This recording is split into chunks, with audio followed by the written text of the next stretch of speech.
민주당 이재명 대표가 코로나19 양성 반응을 보이면서 오는 25일로 예정됐던 국민의힘 한동훈 대표와의 회담 날짜가 연기됐습니다.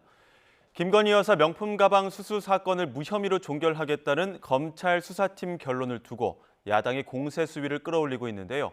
취재기자 연결해 자세히 짚어보겠습니다. 나혜인 기자. 네, 국회입니다. 네, 여야 대표 회담 연기 소식부터 전해주시죠.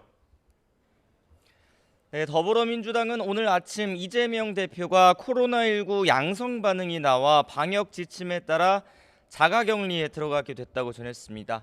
애초 오늘 예정돼 있었던 문재인 전 대통령 사저 예방 일정이 미뤄졌고 오는 25일로 잡혔던 국민의힘 한동훈 대표와의 회담도 연기됐습니다. 한동훈 대표는 아침 최고위원 회의에서 이 대표 쾌유를 바란다며 시간이 더 생긴 만큼 충분히 준비해서 정치 복원과 민생 회복, 정쟁 중단을 위한 회담을 만들겠다고 말했습니다. 추가 회담 시점을 아직 예단하기는 이릅니다. 이 대표 측은 증상이 호전되는 대로 회담을 추진하겠다고 밝혔습니다.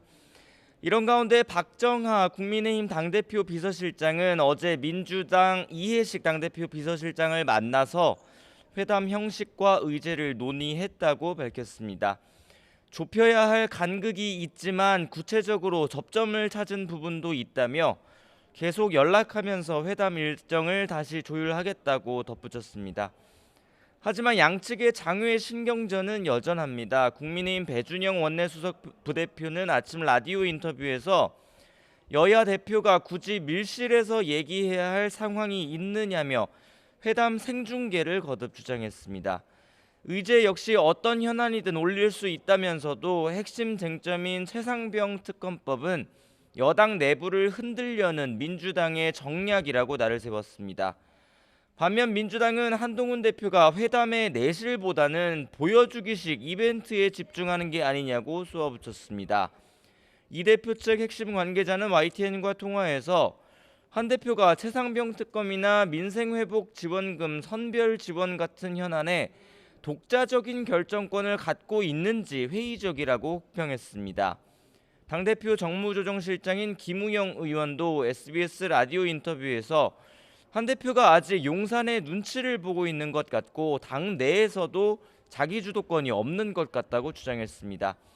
생중계는 얼마든지 받을 수 있지만 의제부터 공정하게 설정돼야 한다며 조율이 안 되면 회담이 파기될 수도 있다고 으름장을 놨습니다.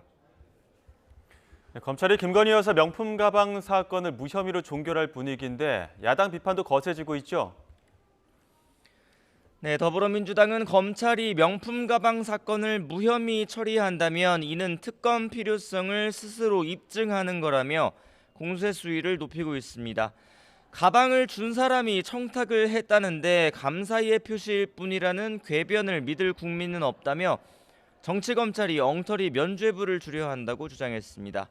법제사법위원회 야당 간사인 김승원 의원은 SNS에 황제 조사에 이어 무혐의까지 나라가 무너지는 소리가 들린다며 내일 예정된 법사위 회의에서 박성재 법무부 장관에게 책임을 묻겠다고 적었습니다. 국민의힘은 어제 검찰이 사실관계와 법리에 맞는 판단을 내렸을 거라고 생각한다는 한동훈 대표의 발언 이후 별다른 입장을 내지 않고 있습니다. 한지아 수석 대변인은 오늘 최고위원 회의에서도 김 여사 사건은 언급되지 않았다며 추가로 할 말은 없다고 밝혔습니다. 대신 추경호 원내대표는 민주당 최고위원들이 오는 10월로 예상되는 이재명 대표의 선거법 위반 사건 1심 재판을 앞두고 사법부를 압박하고 있다고 주장하면서 신속한 판결을 촉구했습니다. 지금까지 국회에서 전해드렸습니다.